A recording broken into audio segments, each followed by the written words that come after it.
Hey everybody, in this video I'm going to be explaining this NetLogo model of a PN junction. NetLogo is a modeling environment for agent-based modeling. There's a link in the description to download NetLogo if you don't have it, it's free. And in this model the agents are going to be electrons, holes, and ions, and from their simple interactions we're going to see how a lot of the properties of a PN junction emerge. So to start off, we're going to look at the setup. It's actually already set up here, but I'll click this again. And down here is the visualization of what the agents are doing. In this case, we've got white dots here which represent holes. This is on the P side.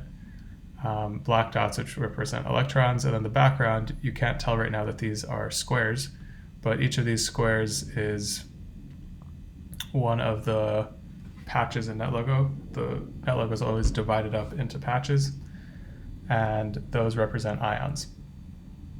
So here I've inspected this patch by right-clicking it.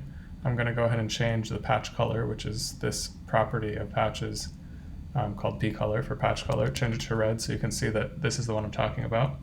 And this patch also has here P charge, stands for a patch charge of -1. That's a property that patches were given specifically in this model. So all these other things, every NetLogo model, the patches have those, but in this model, I'll show you over here in the code tab, patches were also given, so patches own P charge standing for patch charge. And now I'm going to right click on the hole that's on top of this patch. You can do that by right clicking here or actually in this view as well. And I'm going to inspect that hole. And holes are another type of agent that move around, so they have a bunch more properties, and they were also, for this specific model, given a charge property. So holes, as we'd expect, have a positive charge, and then this patch, which is representing ionic and ionic core left behind by this hole, has a negative charge, so that those charge balance. And the same thing over here on the inside, you can right click these and inspect these patches and these electrons, and you can look at their charges, etc. So these sliders up here, the p doping percentage and n doping percentage, determine the likelihood that a patch starts with a hole for the p doping percentage on the left, on the p side, and the likelihood that a patch starts with an electron on the n side. So this is at 0.8 and 1 right now, and I'll just click that again so you can see how those show up. If I were to reduce this way down, now there's only a few electrons over here because the doping is lower. I'm going to go ahead and put that back up though. Okay, so that's the setup. Now when I click this go button, the electrons and the holes are going to start moving. So they're each initialized with a velocity in a random direction. And so they're going to start moving according to that, but then they're going to change velocity based on the E field, which is going to be acting on them. So I'll go ahead and click go. I'm going to make the slider go kind of slow. And so everything starts moving around. I'll slow it down even a little more so you can sort of see what's happening. And so these things are moving around, and every once in a while you will see, like over there you might have seen these stars flashing. Those are electrons and holes recombining.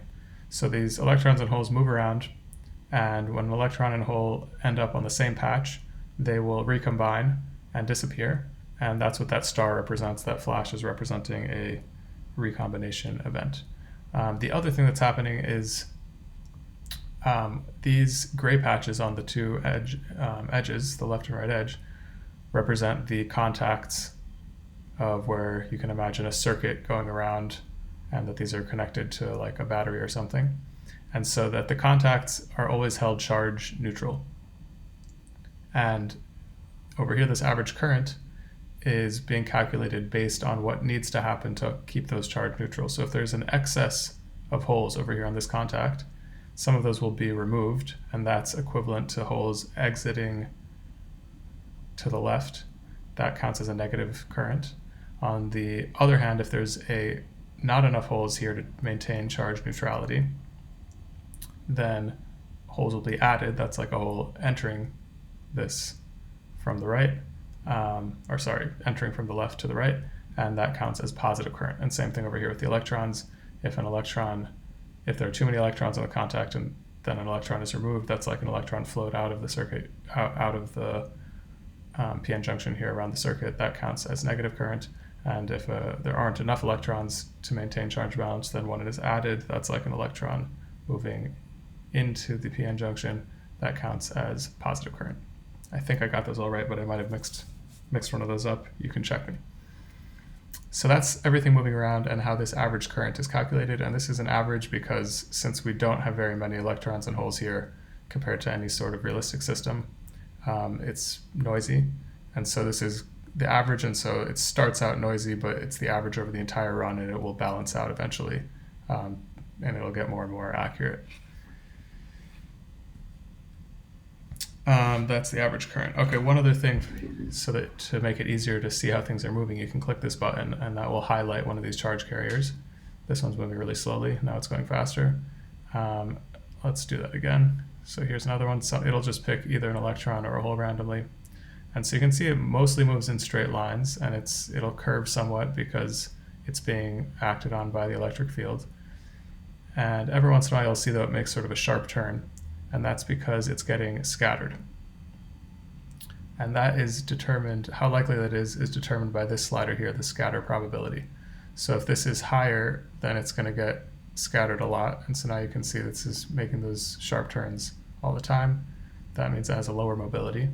And if you put this all the way to 0, it's never going to scatter. It'll just keep moving in a straight line. And so there it's at the edge, except it got turned around because of the E field over there. But that was not a scatter. You can see here this curve is a smooth curve because it just got turned around there by the E field. Okay, I'm going to stop watching. Well, it disappeared actually there because it was deleted to keep the charge balance here neutral. Okay, I'm going to put that back up to 0.10. This slider here, the band gap, determines how likely it is for an electron hole pair to form. So you can have electron hole pairs just form at any point in a semiconductor, and that's going to depend on the band gap. And so this, if you make this lower, you're going to get a lot more electron hole pairs forming, and then you'll see a lot more of these stars showing up because they form, but then pretty quickly they're going to usually run into another electron or hole and recombine. And so that's what that controls. And then this external voltage is very important. This controls external voltage. So right now it is at 0 and the current is around 0, which makes sense. If you increase this enough, I'll set it up again so that this current is being measured from the beginning, and I'll speed up the model. Then this current delay is how long we wait to start measuring the current so that the system has equilibrated. And then we only actually start graphing it even a little after that so that it's not fluctuating too much. So here now we have a big positive current from this external voltage. So that's something you can play around with. Okay, now the last thing I'm going to explain are these graphs. So down at the bottom, we've got the hole and electron distributions. This is showing the number of holes and electrons at each x coordinate. Basically, you can think of that as at each column. So it's pretty much flat most of the time, but then at the interface, the holes and the electrons deplete. And everything in this model, even though this is 2 dimensions, because everything is symmetric in the y direction, we're sort of collapsing everything down and just treating things in the x direction. So we average everything in the y direction and then treat everything the same in the y direction, and we just sort of worry about the x direction. So this is showing at each x coordinate the number of holes and electrons. This then is calculating a charge density based on both the ionic cores, those are the patches at that x coordinate, and the number of electrons and holes at that coordinate. And it's going to fluctuate because this is a discrete model with not that many holes and electrons, but you can see a general trend. Then this is the electric field in the x direction. calculated from the charge density, and this is the potential calculated from the E field, and you can see here this built-in potential. And in case it wasn't clear, these graphs are all set up so that the x coordinates on these graphs are pretty much lined up with the x coordinate where the electrons and holes are moving around. So this line in the middle of each of these graphs is the setup, so it's at the interface between the p side and the n side, and then each value here is pretty much lined up with that value where the electrons and holes are actually moving around. So that's the whole interface, and I've sort of explained the basics of what's going on. Now I'm just going to show you briefly. There's quite a bit of code here doing various things, but I'm just going to show you the main Go procedure. And then if you want to, you can look more into how this is actually running. So this is to Go. This is what runs whenever we click this Go button. So this part is asking star-shaped turtles. That's what any moving agents are called turtles. Asking those to die so that we have those flashing stars, but then they disappear. Then we're generating electron hole pairs at the beginning of each time through this Go loop. Then we ask all the charge carriers, which are both electrons and holes, to update their force and their velocity based on the electric field. After they've all updated their velocity, then we actually ask them to move. And once they've moved, we ask them to annihilate, so the electrons and holes see if they're on the same patch as the opposite type, and if they are, they annihilate. Then we hold the contact's charge constant, so calculate on each of those contacts if there's a positive, net positive, or negative charge, and then add or delete holes or electrons respectively to keep those charge constant, and then calculate current based on that.